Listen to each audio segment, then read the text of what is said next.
Vanished in the snow, the Yuba County 5 real story. You can taste frost on the back of your tongue. Northern California, Friday night, February 24th, 1978. A basketball scoreboard blinks its final numbers inside Chico State's gym, while janitors sweep popcorn husks into the echoing hush.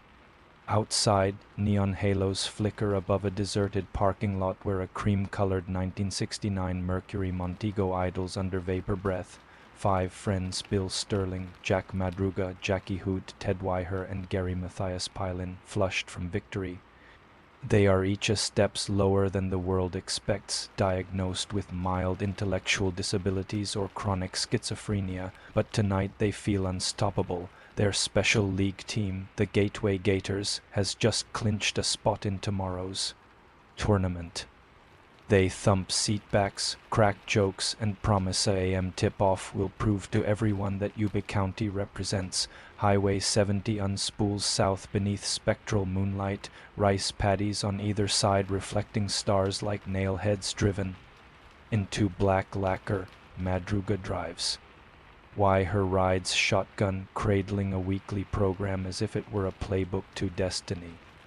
In the back, Sterling hums Stevie Wonder off-key, Hoot taps a rhythm on the seatbelt buckle, and Matthias, former Army vet, medicated but mercurial, stares into night haze, pupils catching stray headlight glare.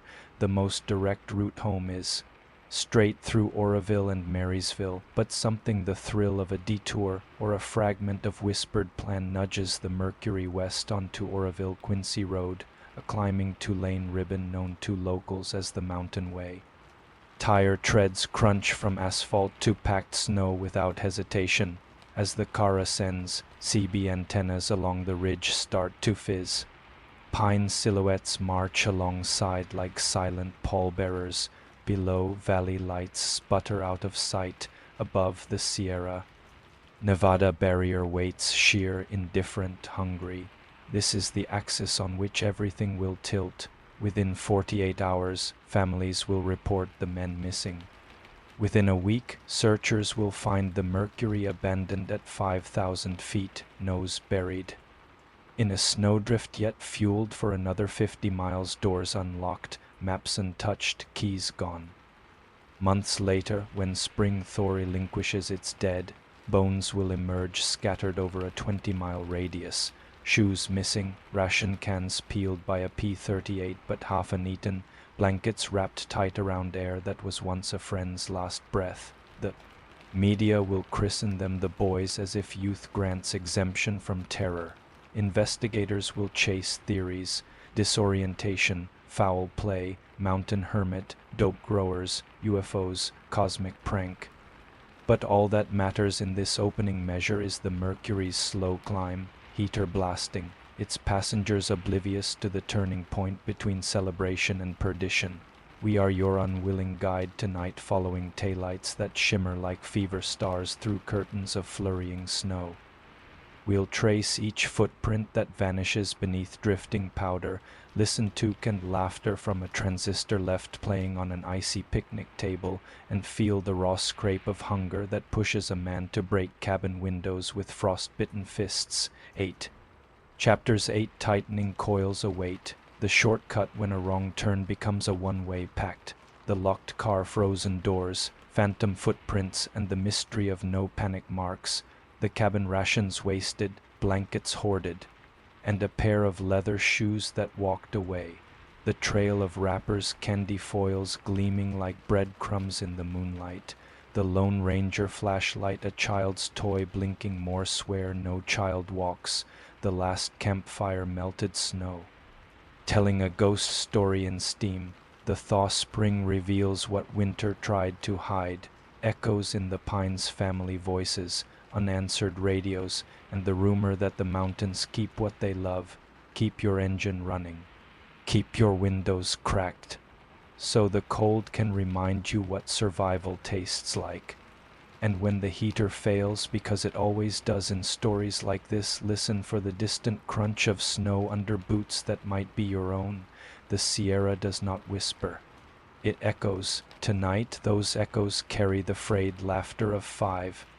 Friends who meant to be champions and instead became the punchline of the wilderness. Follow if you dare, but bring breadcrumbs that won't sink into white silence. Chapter 1.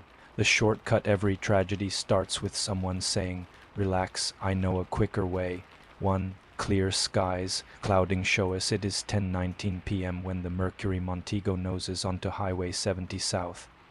The men are buoyant, talking smack about tomorrow's Special Olympics qualifier, humming Sir Duke, ripping open a box of peanut M&Ms that Jackie Hoot tucked beneath the seat for good luck. You really think Coach will bring trophy? Polish? He better, 'cause we're bringing the trophy, baby. Bill Sterling thumbs a dog-eared day map under dome light. He traces the printed underline from Chico down to Yuba City. Straight shot, 2 hours tops. Gary Mathias leans forward, tapping the windshield. Highways are for tourists. Take the Ridge Road, Jack. Jack Madruga, veteran of Vietnam supply convoys, trusts paved lines over washed-out shortcuts, but the idea of shaved minutes and mountain air appeals to him. Ted Weiher chimes from shotgun, steady voice that always calms the group. Gary used to ski up there, knows it like his own yard. Jack turns west at Oroville exit, past shuttered diners broadcasting Bud Light neon into empty parking lots. The Montego rolls across Orodam Boulevard, climbs through switchbacks where guardrails buckle outward like blown brass, snow pellets. Speckle the windshield, tiny harbingers, then nothing to fear. 2.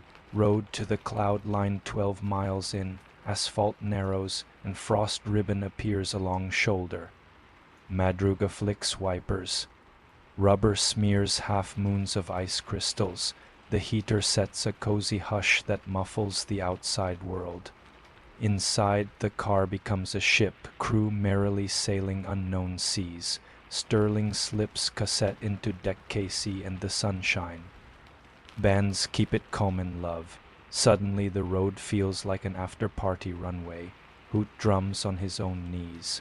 Matthias scans tree-lined shadows, pupils wide as dinner plates. Medication holds his schizophrenia in check but lends him uncanny vigilance. Tonight his mind is radar to invisible edges.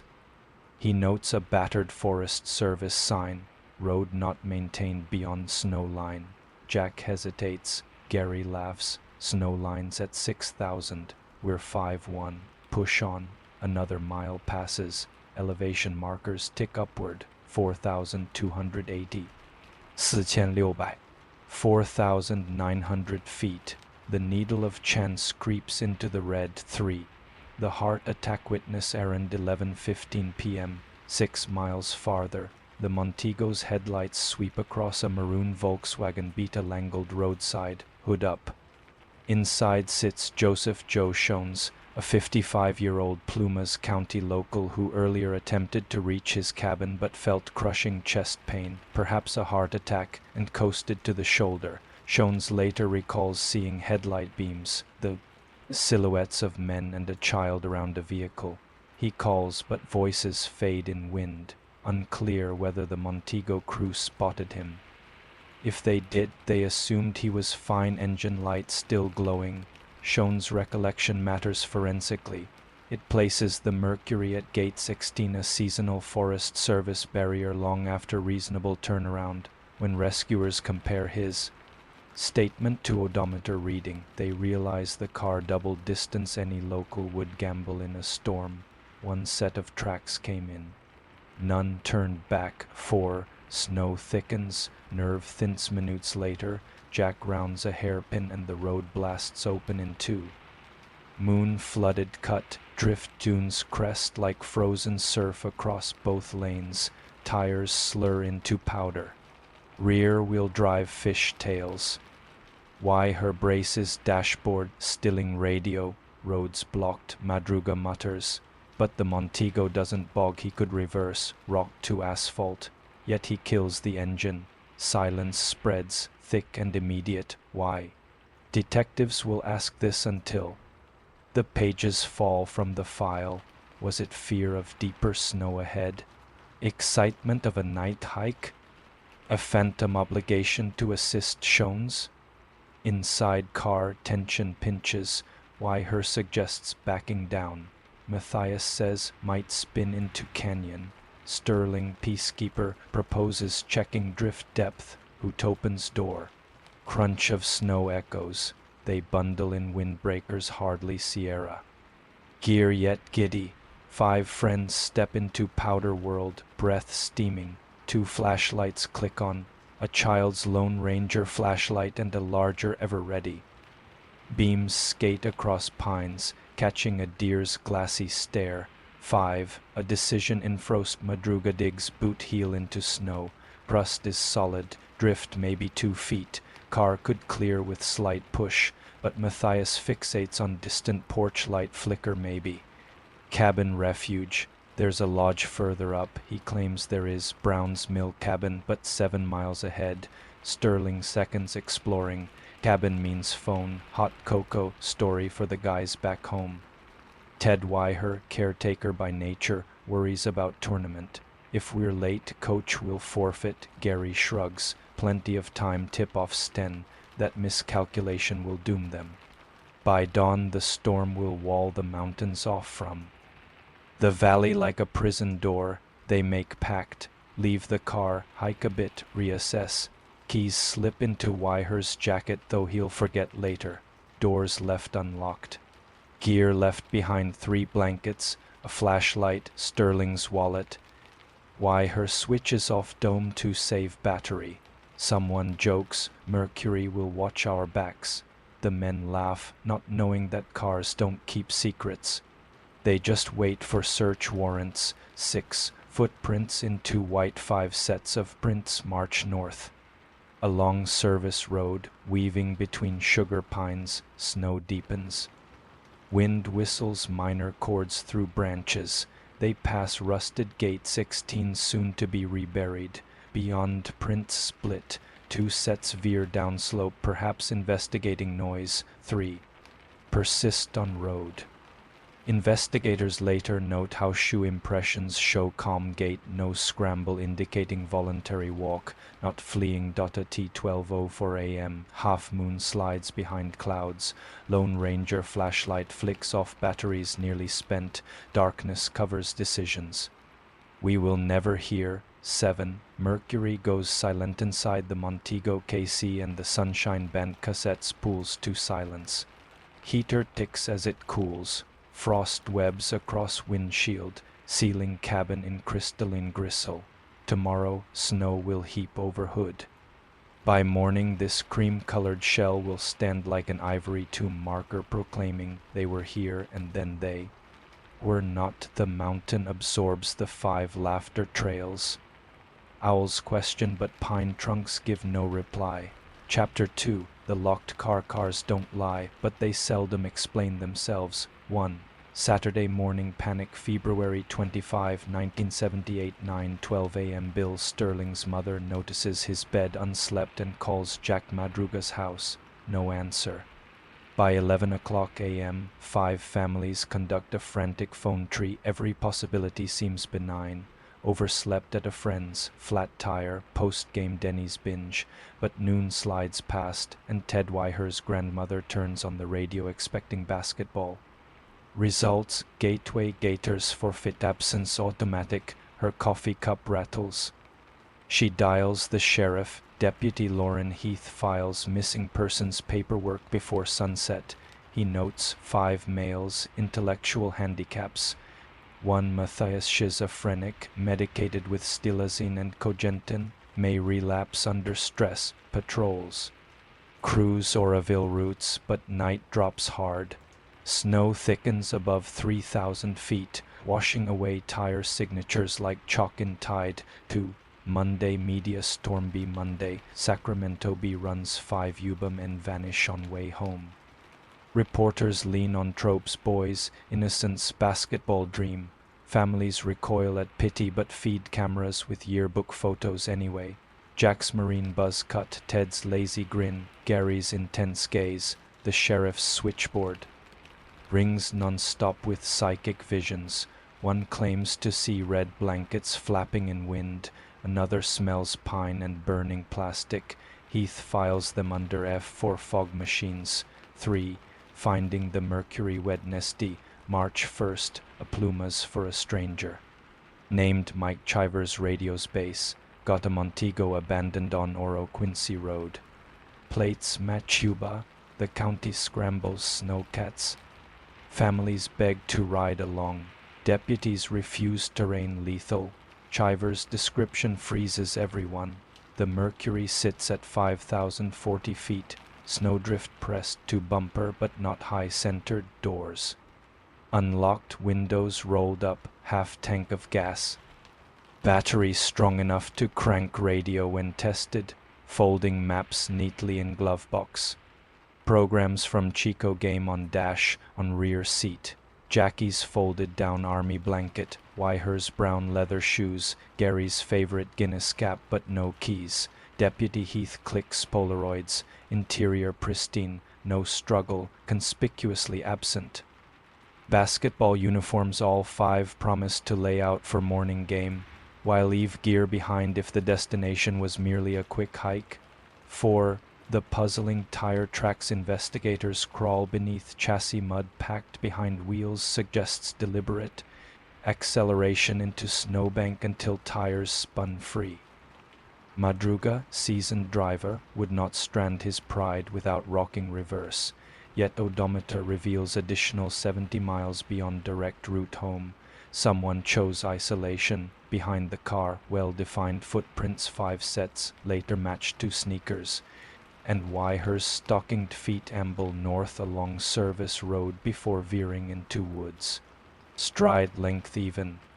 No drag marks, the pattern whispers. They walked willingly, maybe cheerfully, into darkness that would kill them. 5. Search parties and frozen hope weather snarls. Snowcats grind up switchbacks. Men in orange vests probe drifts. With ski poles while helicopters chop above white abyss. Tracking dogs whine, noses iced. Each afternoon clouds dump another foot, resetting the board. After 72 hours, Sheriff Doug Thomas suspends operations. Risk outweighs recovery. Families erupt, mothers storm courthouse, fists clutching. Rosaries and toothbrushes their sons left behind. 6. The heart attack witness returns. Deputies finally find Joseph Shones in Oroville Hospital, recovering from mild myocardial infarction. He recounts again those midnight headlights, a group of men, maybe a woman with baby, milling near a pickup truck and car. When he called for help, lights clicked off. An hour later, a flashlight beam danced outside his Beetle. He thought, it rescue, but footsteps receded uphill. Police doubt hallucination due to pain, but his timeline overlaps Mercury's final miles.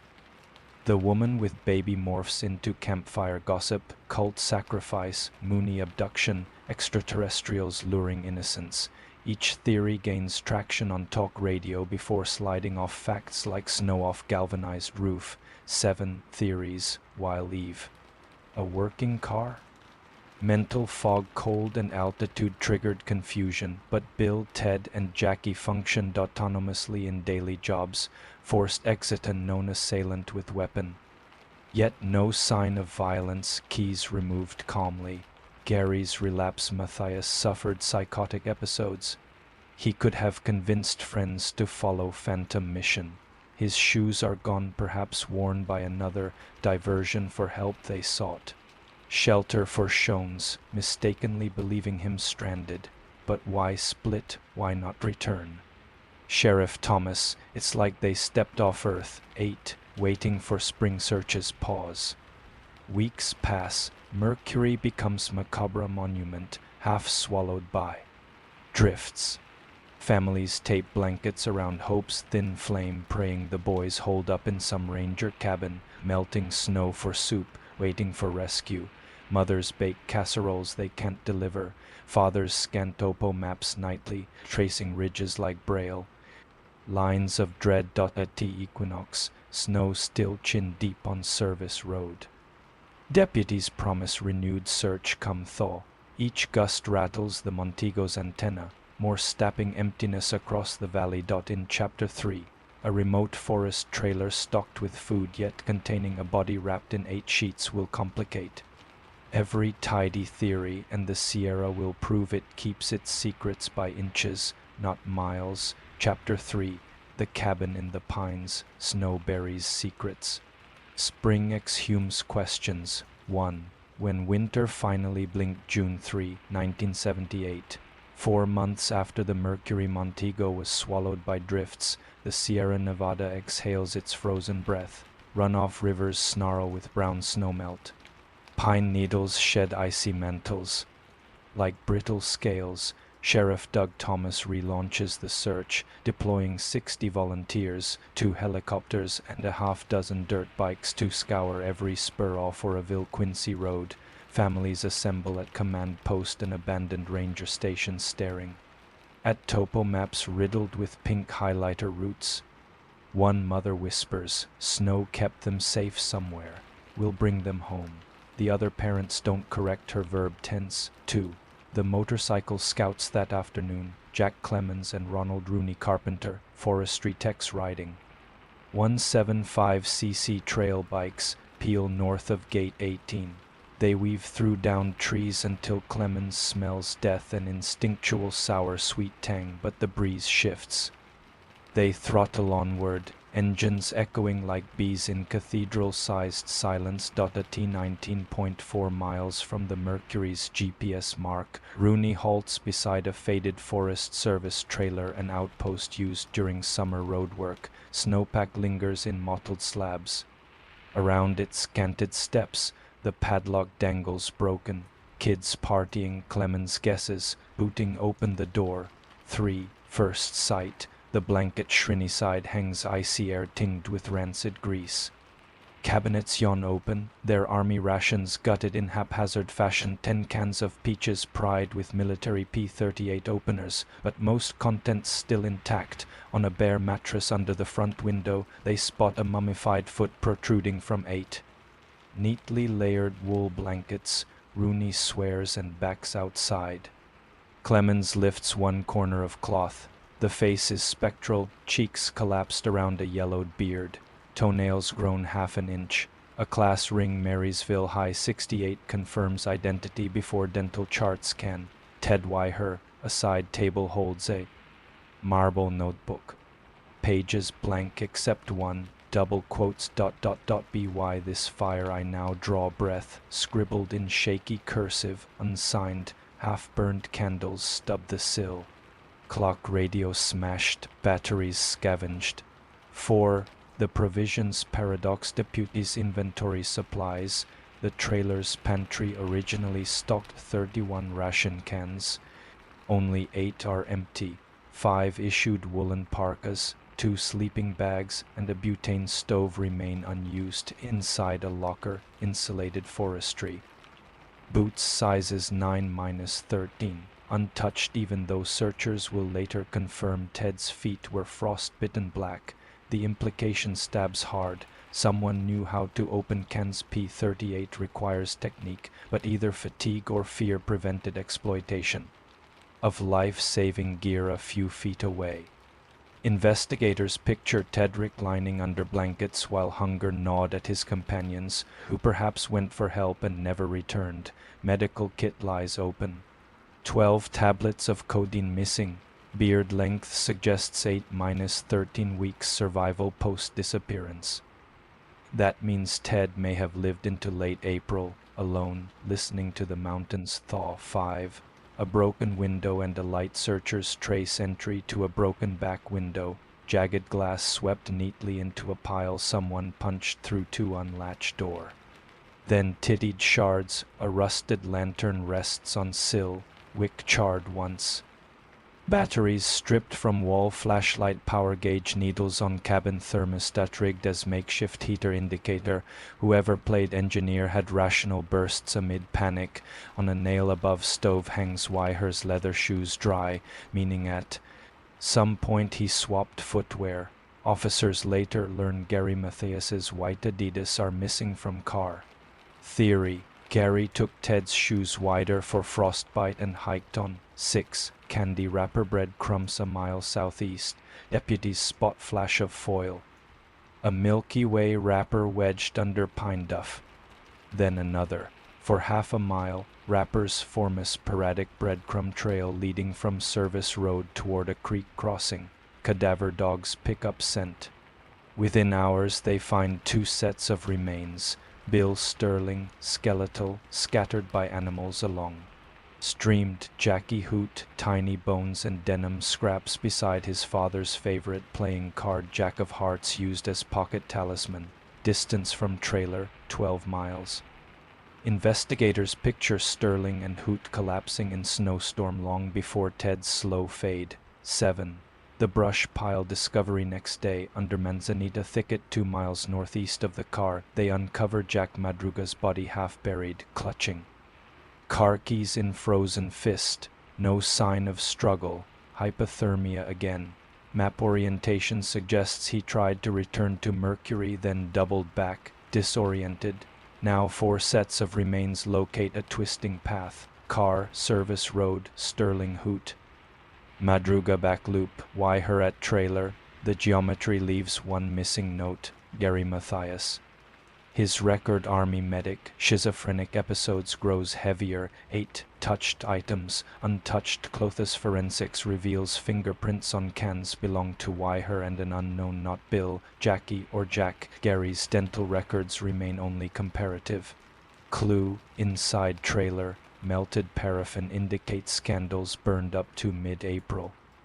A snowcat manual shows dog-eared pages on carburetor priming. Gary's mechanical aptitude. The chilling detail, a Forest Service Parkus ISL removed from rack and wrapped around a makeshift torch pole. Was someone planning a midnight push and failed? 9. Night whispers in the tree. Sheriff Thomas holds press conference. Cause of death hypothermia. No foul play. Families rebel. Why abandon warmth, food, clothing? Why walk 19 miles through snow in sneakers? Where is Gary? Conspiracy theories rebound. The hermit mythic mountain man scared them away. Foul chauffeur hitchhiker forced detour at gunpoint then vanished. Drug cookers illegal growers chased them. Matthias snapped Gary off meds led group to doom. Still roaming, psychics resurface. One claims Gary lives among pines, waiting for a ride into cloud. Deputies ignore, but hikers later report eerie calls at dusk, male voice chanting multiplication tables, then laughter fading into wind. Every report places sound within 3 miles of trailer. Each search ends in silence. Trailer left to Rustby. July, wildflowers invade doorway. Bees hum through broken pane. Blankets still drape mattress like shrinking shadows. A final evidence sweep tags Ted's ring. A note fragment, the P-38 opener. Then forestry claim begins. Rangers bolt the door with fresh padlock. No one wants to unlock again. Sheriff's file swells but resolution thins. 1 box labeled Matthias sightings fills with dead-end leads from Oregon to Florida. Gary becomes ghost that walks highways. Trading sneakers every county. In Chapter 4, we'll trace those sightings, examine a 911 recording from Oregon that may contain Gary's voice, and confront the question that haunts every cold case room. Does surviving your friends make you free or forever lost? Chapter 4. The man who walks out of snow. No ghost story is complete until someone swears they've seen the ghost on the next highway over. 1. Gary Mathias. A profile in contrast before the mountains swallowed him. Gary Dale Mathias was contradictions. In motion, at 25 he held 2 worlds in tension. Daytime landscaper, nighttime barfly, former army supply clerk discharged for psychotic break. Medication stilazine and cogentin reigned in voices, but stress could snap the leash. He loved AC or DC, kept immaculate sneakers, and wrote letters to rock stations asking them to lower broadcast power so the government can't piggyback commands. The Yuba County Sheriff labels him missing, possibly dangerous, media twist. that into homicidal fugitive family's object. Gary befriended their sons, defended them from bullies. Ted's mother weeps on camera. Gary would never hurt Teddy, he gave him his favorite harmonica. But even she admits, without meds and in shock, anything is possible. 2. A pair of sneakers in the creek, July 24, 1978. A Forest Service botanist surveying beargrass finds white Adidas size 11 wedged under boulder in Feather River tributary 12 miles northwest of the trailer. Inside, damp socks stuffed with pine needles as improvised insulation. Forensics match wear pattern to Gary. No footprints linger. Summer rains erased clues. Distance suggests Gary left the cabin, swapped shoes with Ted Weiher leather pair, and continued north along the creek, maybe searching for civilization, maybe fleeing unseen terror. The Adidas discovery rekindles. Search dogs, but heats twos sent into nothing. Deputies helicopter scan river bends. Nothing surfaces. 3. The Klamath Falls 911 Calagast 3, 1978 to 17 a.m. Klamath County, Oregon dispatch logs frantic payphone call. Male whispers, I need help, not safe. Send, then line cuts. Technicians traced to gasoline station off Highway 97, 370 miles from Yuba. Patrol finds receiver swaying. Booth reeks of sweat and cedar smoke. On shelf, 1981 Oregon highway map with Yuba County circled in ballpoint, even though map printed 3 years in the future. Free promo edition. Audio spectrogram shows tremor consistent with cold or fear. Deputies send copy south. Gary's stepfather hears tape and swears. That's his voice, same rasp when meds wear off. But voice stress analyst scores match at 62% below certainty. Public seizes headline, Snowboy lives. Tips flood in Gary hitchhiking near Bend. Gary preaching apocalypse in Reno. Gary stealing peanut butter in Grants Pass. None confirmed. 4. Truck stop phantomlit August. Long haul driver Cynthia Reyes reports encounter at Weed, California truck. Stop, thin bearded man wearing army field jacket and 2 large leather shoes enters. Orders chili, asks cashier. You hear about those 5 boys they lost in snow? Cashier shrugs. Story gone cold. Man mutters, only 4. Ma'am leaves half-eaten bowl, disappears behind fuel pumps. Security footage blurred by window glare, but height and gait resemble Matthias. Detectives canvass local pharmacies, no one filled Cogentin prescription. A motel clerk recalls a quiet guest scribbling sheet music symbols on Gideon Bible margin. He checked out before dawn, left behind bottle of pine needles. 5. The Voice in the Pines recording October 1978. Amateur paranormal group sets tape. Recorders in forest near Browns Mill trailhead where rappers were found. Goal, capture EVP of Mountain Hermit. At 2:03 a.m. Mick picks distant singing loose bar of country roads followed by multiplication table 6 times 7 is 42 repeated, then giggle, audio cleaned by CSU Chico Lab. Voice pitch falls between Sterling and Matthias. Ranges, but sing-song cadence aligns with Gary's childhood habit. Mother. He calmed himself reciting tables. Skeptics cite radio skip or prank, yet analysis finds no carrier frequency. Acoustic. Sheriff keeps copy with note. Could be Gary alive into autumn. 6. Medical implication. Shishi brief sheriff. Without medication, Gary would deteriorate in 4 to 6 weeks. Delusions, possible violence, but also heightened survival cunning. From military training, they say he'd pursue warm climates, steal food, avoid hospitals. Deputies distribute bulletins along I-5 corridor with Gary's photo, latest beard composite, caution, approach with care. But a side note, long-term use of Cogentin creates tolerance. Withdrawal causes disorientation, not necessarily fatal. Gary might adapt, albeit with episodic psychosis. The mountain could not feed him, but trucks, stop dumpsters, and logging cabins might. 7. Winter's second wall. November snowstorms slam the Sierra again. Trailer now entombed. Mercury invisible under avalanche debris. Searchers suspend until spring 79. For families, hope becomes phantom limb hurts where nothing exists. They celebrate Gary's December birthday by mailing savings bonds too. National Alliance on Mental Illness with note for those still missing in mind. Bill Sterling's father consults Navajo tracker. Jackie Hoot's mother hires clairvoyant who claims Gary walks west with Red Dog. Nuns soothe 8. A theory of dissonancy. Starstig divide into camps. Gary as savior he left to find. Help succumbed Denroute. Animals scattered remains beyond detection. Gary as villain. Psychosis led to fatal misadventure. He threatened friends. Forced march. Now hides or perished. Unknown third-party footprints showed calm. Maybe all lured by helpful stranger promising warmth. Gary survived because stranger spared him for reasons unknown. Sheriff Thomas notes. Missing 1969 red Ford pickup reported stolen 3 miles from Shone's Beetle the same night. Owner said keys in visor, clutch tricky, vehicle never recovered. Could Gary have driven it north after leaving Adidas? Search radius expense to Canada. 9. Last sighting or is IT? January 1979.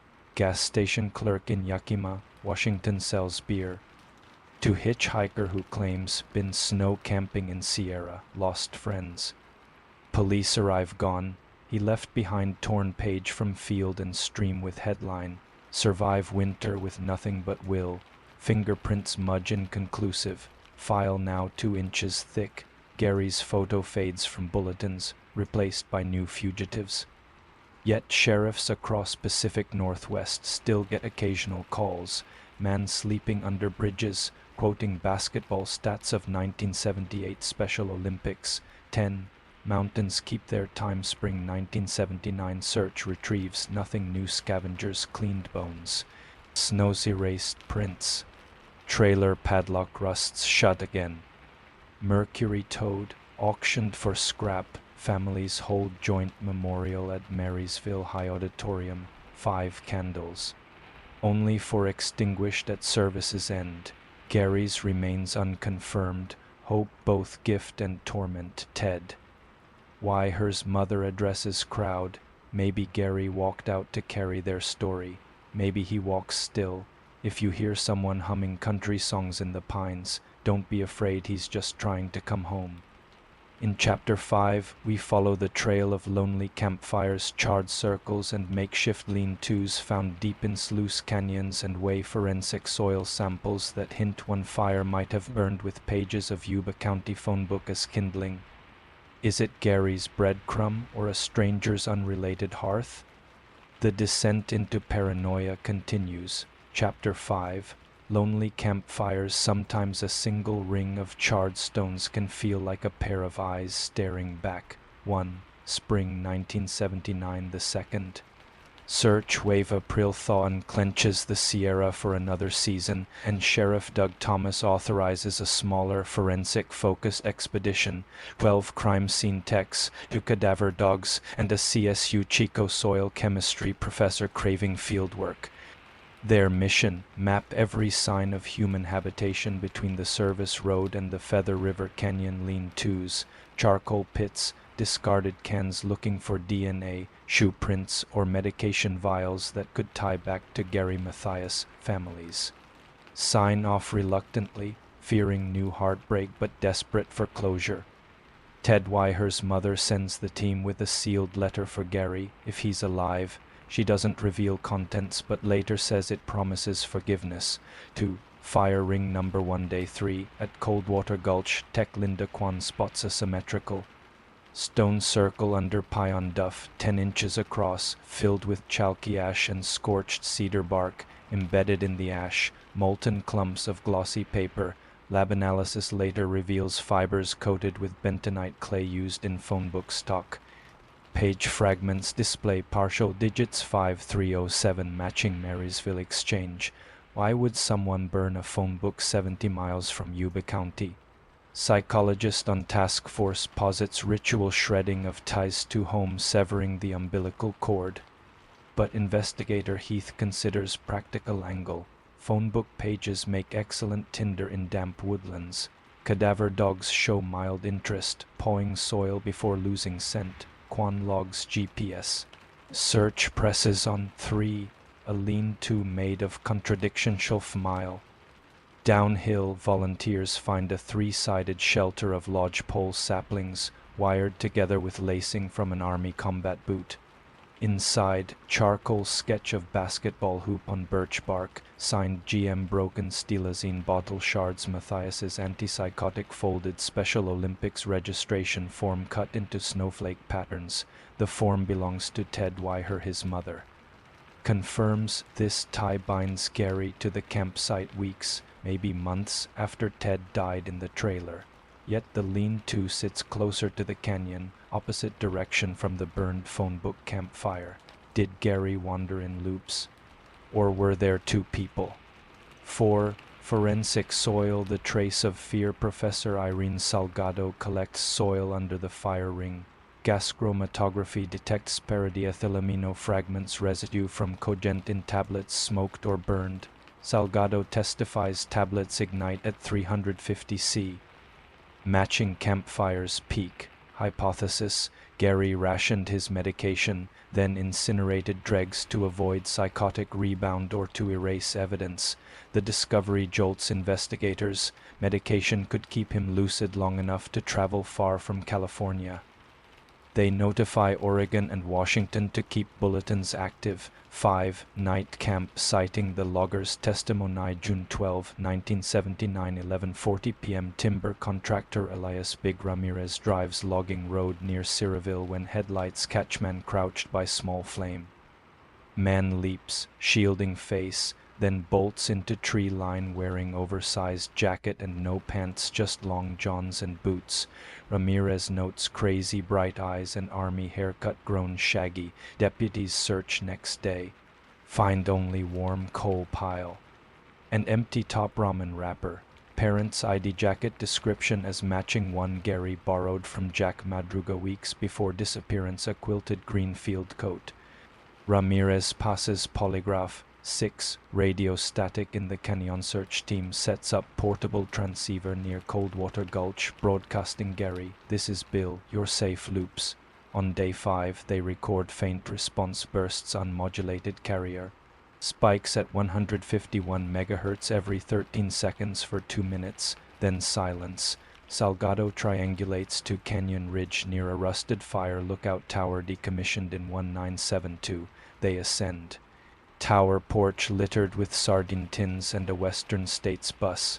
Schedule for routes into Reno. Inside, scratched on timber rail, take bus east. Bad idea. G dated for 1479. It's the last unambiguous sign of Gary ever found. 7. Theories at a crossroads. Investigrass draft for competing models. Spiral survivalist. Gary spiraled mentally but applied fieldcraft to survive late into 1979 before succumbing to exposure or injury. Shadow caretaker. Gary met an unknown hermit who aided him. The burned phone book marks the hermit's camp. Gary moved between shelters under guidance until winter reclaimed him. Voluntary vanish. Stabilized on rationed meds. Gary ditched the mountains via bus or hitchhike. Symbols left behind are red herrings to deter pursuit. Split personality off medication. Gary left multiple contradictory clues reflecting fragmented identity. Lean to safe Gary. Burned phone book erasing Gary. Tower note analytical Gary. Sheriff Thomas leans toward death by exposure theory but keeps file open until bones or ticker tape prove otherwise. 8. Parent vigil under the moon and July full moon. Families hiked to the trailer site for candle vigil. They read aloud letters never delivered. Bill's dad apologizes for forcing Little League. Jackie's sister recounts his giggle fits. Ted's mom reads Psalm 23. Gary's stepfather stands apart, scanning timberline like expecting sun to walk out any second.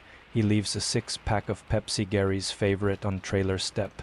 In the morning, one can is gone. Raccoons likely. But hope is irrational by nature. 9. Footnote: the man in the hospital, October 1980. Psychiatric ward in Stockton admits transient found muttering multiplication tables. He claims name Tommy Roan but offers Yuba addresses during intake. Fingerprints smudged by burns. Staff administer haloperidol. Delusion sees. When nurse plays radio, patient perks up at basketball scores. Social worker suspects Yuba case. Connection calls sheriff. By time deputies arrive, patient discharged walked out during fire drill. CCTV captures back view height and gait plausible for Gary, but footage grainy.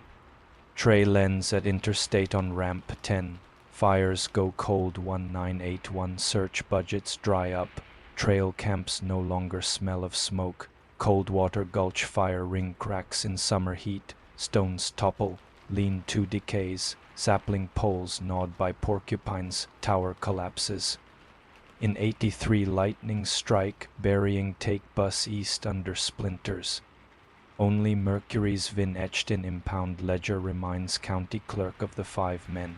Yet hikers still report lonely campfires in off-season. Flames gone when approached. Footprints sending where pine needles shift. Rangers chalk it up to hunters.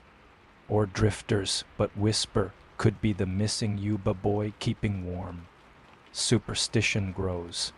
Some leave cans of chili on stumps as peace offerings. In Chapter 6, we'll rewind to Jack Madruga's keys, why they never left his hand, and examine a burnt shell casing near his body that didn't match any deputies. Weapon. We'll also reveal 1982 radio dispatch logs of a Stone Ridge gas thief who spoke like Bill Sterling reading Bible verse. The descent into paranoia deepens, because the Sierra may still be playing ventriloquist with voices long frozen. Chapter 6. Echoes on the scanner long after bodies are buried. Mountains keep talking, sometimes through static, sometimes through spent brass. 1. Keys in a frozen fist. July 1979 forensic review turns back to Jack Madruga's remains, discovered beneath Manzanita brush 2 miles from the Mercury.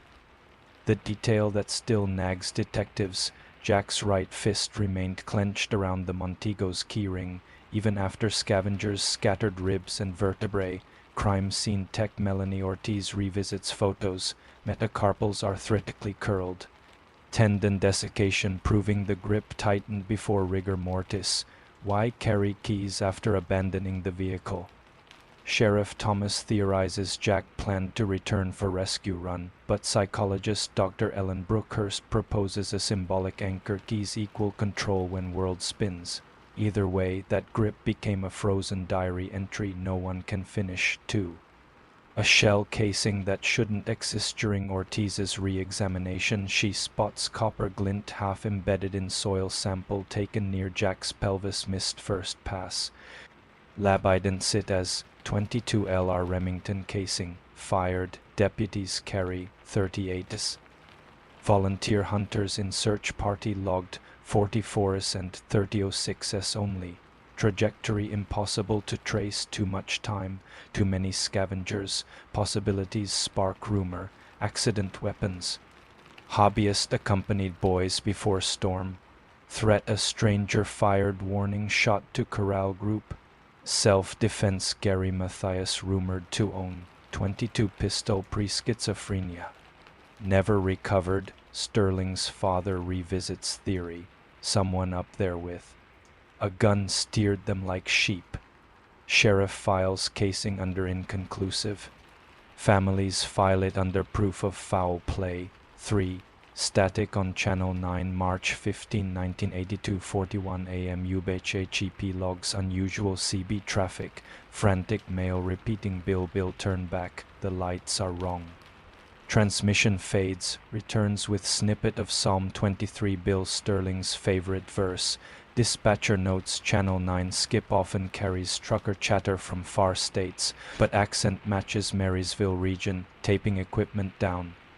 Only partial transcript survives. police put trace on repeater towers. Triangulation intersects Stone Ridge rest stop along I-5, 140 miles north of trailer site. Patrol arrives pre-dawn. They find unattended 72 Ford Econoline out of gas, side door open, stash of melted Hershey bars on dash. No occupant. Later, tow yard worker swears van's radio turned itself on, blasting gospel station. Battery disconnected. Was it Gary hijacking a van broadcasting pleas through CB he learned in army? Or random religious trucker? Without recorder. Speculation thickens. 4. The gas theft incident dispatch files reveal that May 1982, Stone Ridge store clerk reported thin-bearded man stealing 5 gallons of unleaded, muttering about the cloud people on Dogtown Road. Surveillance tape lost. Deputies Polaroid too blurry. Dogtown is hamlet within Feather River drainage where Milky Way wrappers were found. Clerk ID's photo lineup picks Gary Mathias with 70% certainty, but Dogtown locals claim no stranger appeared that spring. Some say deputy invented report to extend overtime grant. Others whisper Dogtown Ridge houses hermit commune that doesn't sign ledgers. Gas theft note remains open. 5. Science versus Superstition. Chico Professor Irene Salgado publishes. Soil resin study in Journal of Forensic Botany. Pollen from phonebook fire ring includes Scowler's willow catkins only bloom at 47005200 feet in April. That date window overlaps CB call and Econoline theft. Sheep plots sightings, Rapper Trail, and lean-to chronology on topographic overlay, a wandering spiral inching north and west each month, as if orbiting a point he can't find. Sheriff's captain dismisses. Mountains recycle debris. Data means zip, yet hikers continue to spot stone cairns stacked triple near abandoned logging skid trails arranged like exclamation marks, each cairn tops with quarter wrapped in tinfoil. Brookhurst suggests schizophrenic ritual metal and shine to ward voices. 6. Gary's Meds. The dilemma of supply-pharmacology report confirms cogentin half-life of 24 hours. Survival without refill plausible, but psychosis episodes likely every 3 or 4 days. Army files show Gary once self-regulated by microdosing pine pitch tea mixed with powdered tablets to stretch supply, he wrote to VA clinic. Nature helps carry the tune when the band gets small. Investigators reconsider burned pill residue. Maybe not destruction, but vapor inhalation method. Gary inhaling active compound through campfire smoke, surviving in woods by turning meds into incense. Unlikely but not impossible. Myth grows. The mountain smoker still lights green fires on new moon nights to breathe sanity. 7. A mother's recording late 1983. Mrs. Mathias receives cassette in unmarked envelope. Side A. Ambient forest noise. Distant creek. Occasional. Cough. Minute 4:12. Gary's voice. Ma, I see the lights now. Not city lights, but good ones. Tape ends. FBI audio lab finds no splice, but hiss consistent with cheap handheld recorder. Postmarks smudged by water. Feds can't trace. Mrs. Mathias clutches tape like heartbeat. Sheriff labels possible cruel hoax, yet forensic spectrogram of cough matches. Frequency envelope of Gary's known cold in 1976 military clinic tape. Probability 78%, still below proof. 8. The investigator WHO couldn't let go. Detective Lauren Heath retires 1985 but spends weekends hiking canyons with German Shepherd Echo. He pins Polaroids to basement wall map of possible Gary bivouacs. Heath claims Echo barked madly at lean-to site in 86, though no human scent recorded since 1979. He writes in journal, "Mountain isn't empty. Just chooses silence." Heath dies 1991 of stroke. His daughter donates notes to local library. Youth Paranormal Group copies them onto Rant blog, fueling fresh legends. 9. The Montana Cave Rumor. 1992 hunters in Bitterroot Mountains find cave. with tin can wind chimes and gateway gaiters pennant draped like altar cloth. State police photograph, serial numbers on pennant batch match fundraiser event 1977. Families recall bill bought extras. Forensics finds no DNA, cave 900 miles from Yuba.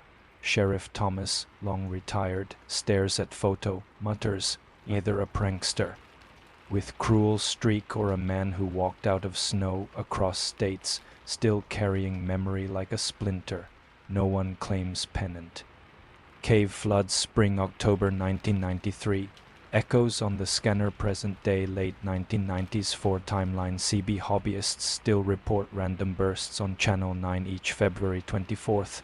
Multiplication tables, Psalm 23. Then static amateur sleuths triangulate but signals jump like foxfire.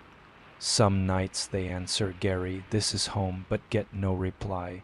The case file inches toward myth, yet one truth holds. 5 friends left a warm car and walked into lethal white for found peace in earth. One became rumor, carried on wind. Or wires.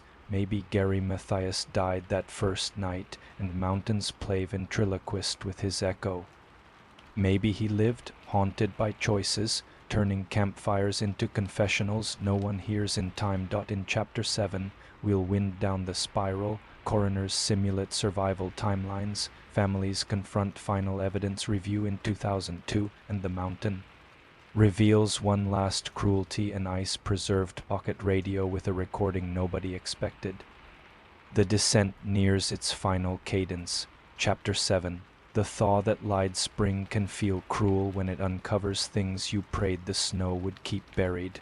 1-2002 A cold case autopsy 24 years on. Yuba County forms a multidisciplinary cold case task force. Forensics has leapt forward, and digital mapping may knit together clues once scattered like pine needles. Families gather in sheriff's briefing room, portraits of the 5 men fading on a corkboard that still smells of 1970 seconds deodorizer. Coroner Dr. Lenner Avail presents updated survival models. Weiher's body fat could sustain basal metabolism for 9-13 weeks if caloric intake near zero, matching beard growth. Sterling and Hoot likely died within 48 hours judging by marrow bleaching. Madruga perished mid-trek, maybe day 4. His key's a talisman, but Dr. Vail adds a twist. Tissue scrapings from Weiher's right femur preserved in formalin jar since 78 show pine pitch resin consistent with ponderosis apafolk antiseptic. Someone treated his frost-cracked shin. After death window should have closed. Translation. Ted was tended by someone days longer than beard calculus suggested. All eyes turned to Gary's empty chair. 2. The pocket radio in the Iskelen County Snowcat crew clearing a washout near Browns Mill Road. An Earth-supportable Panasonic AM or FM radio sealed in ice. Serial number batch matched to Weiher's Christmas 1977 gift. Batteries corroded but interior dry. Crime lab cleans boards, recovers 27-minute cassette jammed inside radio modified as field recorder. Playbacks tons task force. Crackling wind, labored breathing, then 2 voices the richer. Timbre clearly Ted. The rasping baritone believed to be Gary. Time stamp on a whispered line. Teddy, it's March 5th, keep sipping snow. That's 10 days after the disappearance. At 1807 Mark Ted recites Psalm 23. Gary hums harmony, final audible line. If I don't return by first light, stay inside, lock the flame. Tape clicks off. Parole officer confirms rasp as 90% likely Gary Mathias. Evidence of care, of planning a lock the flame instruction referencing the lantern left unlit in trailer. 3. A new search zone task force triangulates Gary's first light direction with creek flow acoustics in the tape. Result, Wheeler Ridge, 5 miles north-northeast of the trailer, elevation 6,600 feet, snowmelt low this late May. Dogs redeployed. Day 2, they uncover makeshift snow cave, spruce bough roof collapsed. Inside, burned tin of cream of wheat, scribbles on bark, multiplication tables ending at 7749, almost home. No skeletal remains, but a fragment of Ted's harmonica. Wedge, it feels like a farewell camp. Gary may be waiting out storm before final push. 4. The radio direction finder's cruel Hystex set up RF triangulation on anniversary dates. Once again, Channel 9 sputters. Psalm 23 in February 2003. 3 towers lock to Table Mountain Range above Oroville Dam, far west of original sites. Deputies scramble. Ice storm halts advance. By time ridge accessible, they find nothing but another. Phonebook page, Yuba County medical listings tucked under rock cairn. Ink smeared by fresh snowmelt. Dr. Vale, someone taunts us or ghosts obey seasons. 5. The schizophrenia conundrum, psychiatrist Dr. Brookhurst synthesizes profile. Untreated, Gary's schizophrenia would cycle loops of clarity and paranoia. He could act rational, hunt, build shelters, then spiral, hearing commands. A note from Lean to bad idea, G shows insight. Phonebook burning might be delusional cleansing. She floats possibility, Gary found a forest hermitage lifestyle, surviving summers, descending to lower elevations winters, still alive into early 2000s. Skeptics counter, food scarcity, medical complications, and age he'd be 50. Sheriff cites Norway hiker surviving 8 years off-grid. Not impossible. 6. Fathers on the Ridge, summer 2003. The remaining fathers, Mr. Sterling and Mr. Madruga, request ride along Two-Wheeler Ridge.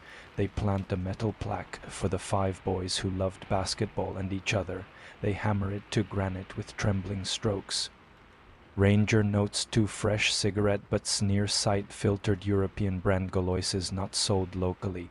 Did stranger watch ceremony? DNA swab yields nothing. 7. Chill of the open file, budget tides shift. Sheriff forced to mothball task force by. 2005. Evidence boxes archived, but Dr. Vale digitizes everything, uploads to state cold case cloud. Public FOIA dump spawns web for amoeba shadows. Keyboard sleuths crowdsource topographic overlays. Proposed tunnels from abandoned gold mines linking all sites. None proven, but theory buzz keeps case alive. 1 post by user Lone Ranger 78 uploads cleaned audio of radio tape. Spectrogram reveals 3rd, faint voice saying, "You boys lost." At 2:03 mark, barely above noise floor. Could be tape artifact or stranger never placed in official timeline. Forum debate erupts. Families beg sheriff not to chase phantoms. 8. The last witness speaks 2010. On deathbed in Chico hospice, Joseph Schoen's heart attack, beetle witness summons reporter. He confesses he may have exaggerated seeing a woman and baby, could be shadows. Morphine-made movies, but he stands by hearing voices and engine humming. Then drops a bomb. I heard laughter, like more than 5. He dies before elaboration. His reversal fractures what little certainty remained. Were additional people always present? 9. Matthias's military file declassified. DFIA release 2012 uncovers Gary's SEER survival, evasion, resistance, escape training record from Fort Ord. He attended 2-week winter module 1975, excelled in snow shelter building, signaling, and small unit leadership. Army psychiatrist wrote, shows hyper-focus under stress, but latent paranoia.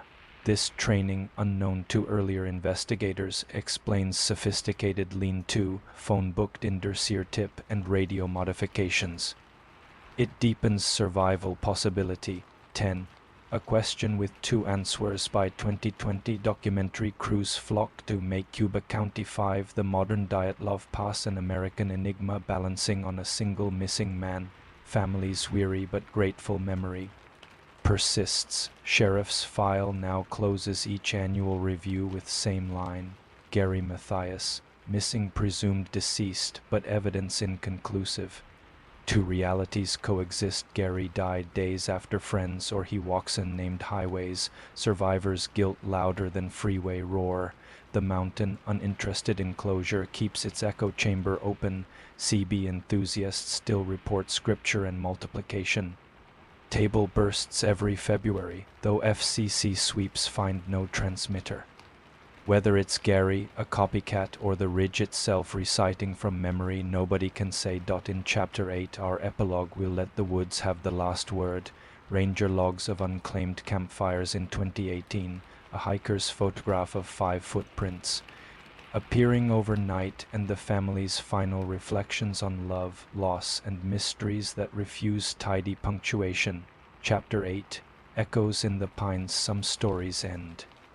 Others just lower their voices and wait for you to lean closer. 1. The Unclaimed Campfires 2018.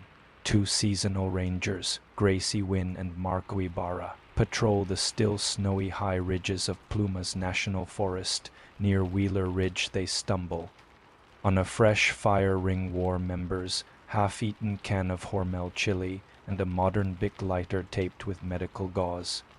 Chili expiry date 2023. It's the 4th such phantom camp in 5 years. Always the same calling card, a textbook spiral of stones, char professionally quenched, nothing stolen from park stores. Rangers log GPS, snap photos, leave untouched. Protocol says latent DNA useless without suspect. Yet Wynn pockets the gauze for curiosity. Later, lab swabs trace partial XY profile, too degraded for CODIS but hinting male, age indeterminate. 2. The 5 footprints. January 2019, post-storm hikers Dale and Sherry Long photograph a pristine snowfield. Near gate 16, 5 footprints. Distinct treads, running shoe, leather brogue, army boot, canvas sneaker, and an odd bare footprint with missing third toe. March in single file before vanishing at a wind-scoured ridge. Long posts the image to the Yuba Shadows forum. Experts call it hoax. Families choose to frame it on living room mantles anyway. 3. Voice on the Wind. One last time. February 24, 2020, 10:23 p.m. CB Hobbyist Trick Sidewinder Tories live streams. Annual vigil on Channel 9. Amid expected static, he captures crystal clear male voice reciting. 6 times 7 is 42. Behold, I prepare a place for you. Rick responds, Gary, do you need help? Silence. Then, not lost, just further along the trail. Carrier drops. FCC X confirms signal emanated momentarily from near Coldwater Gulch, then winked out like a match. Rick's high-fidelity recording shared widely. Audio forensics matched the 1979 Panasonic tape with 96% probability. Skeptics claim sophisticated spoof using AI voice synthesis. Mountain keeps its poker face. 4 families at the trailer. 40 years on June 2020. The Weiher, Sterling, Madruga, and Hoot families receive special use permit to visit the forest. Service trailer one final time before agency demolishes unsafe structures. A maintenance crew clears decades-old padlock. Hinges shriek like startled owls. Inside, relics rest where rangers left them. Ted's ring in evidence bag, blankets sealed. In plastic, rust-flecked P-38 opener staged on shelf. Families lay letters, photographs of grandchildren the boys never met, and a new basketball inscribed Gators Forever. They light battery lantern, recite Psalm 23, closed door. Crew bolts sheet metal plaque, in memory of 5 friends WHO trusted each other and the mountain. As families descend, Gracie Wynn discreetly returns gauze-wrapped lighter to trailer windowsill. Unsure why, only that it seems to belong. 5. The Forest Service decides demolish or preserve. Public uproar follows demolition notice. Historians argue site is modern folklore landmark. County votes 3-2 to preserve the trailer under locked cage. Interpretive sign warning hikers. Mountains demand respect. Bring supplies, bring wisdom. College students start midnight ghost tours anyway. 6. Coroner Vale's final report 2021. Dr. Leonard Vale retires. Adds final note. Cause of death for 4 confirmed victims. Hypothermia by misadventure. Cause of disappearance for Mr. Matthias. Undetermined. Evidence suggests survival beyond initial event and subsequent unknown fate. Case remains open until physical remains recovered. File stamped and resolved. But families accept wording. Closure isn't binary. It's a spectrum where pain dims like headlights swallowed by fog. 7. The theory that holds Ordoant podcast Cold Trails summarizes consensus. 5 men detoured.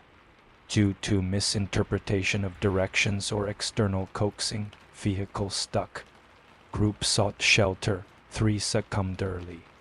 To reach trailer, Gary Matthias, trained in survival, cared for Ted, then ventured out, perhaps disoriented, possibly alive. For months, maybe years, listeners split. 60% believe Gary perished 1979. 40% think he walked into legends, hitchhiking between logging camps, lighting penny canteen fires until heart or mind gave out. Either way, mystery fuels more download ads. 8. A ranger's confession. Retired Ranger Marco Ibarra, campsite discoverer, speaks to documentary in 2022. You ask me, those camps are Gary's handwriting, quiet, neat, never greedy. Man who feeds on chili and scripture can last longer than you think. He pauses, but he ain't out there now. Mountains hate loose ends, they tie them in their own time. 9. The Pines' last whisper. September 2023. Wildfire scorches Wheeler Ridge. Helicopter crews douse flames. Afterward, investigators find char lines revealing old snow cave pattern, the same one from 1979. Burn imprint etched like fossil. Nothing inside but oxidized harmonica reed and melted cogentin blister pack fused to stone. DNA too degraded. Yet discovery feels like punctuation mark. A treble clef branded into granite. 10. WH-80 remains. Mercury Montego. Scrapped 1982. Trailer preserved behind chain link. Visited by true crime pilgrims. Lean-to collapsed, but birch bark hoops catch archived. Families still set 5 places at Thanksgiving. 4th chair empty by choice. 5th by hope. Each February, Marysville High Gym hosts Gateway Gators Memorial Game. Players tap 5 times on floor before first tip-off honor code. The sound echoes wood on wood like footsteps across snow. Imagine a cold wind through ponderosa pines. If you wander these mountains at night, you might see a little ring of stones, a can of chili half-eaten, and footprints leading nowhere. Don't be afraid. Maybe it's just the Yuba County 5, still looking for the lights of home. Or maybe it's the mountain itself, reminding us that some shortcuts cost more than we can ever map. Survived the icy descent.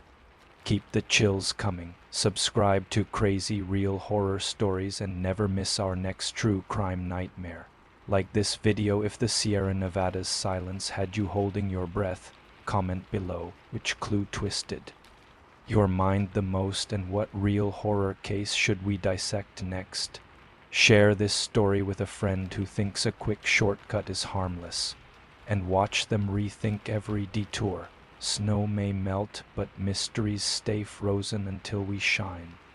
A light hit that bell so you're here when we dig up the next one.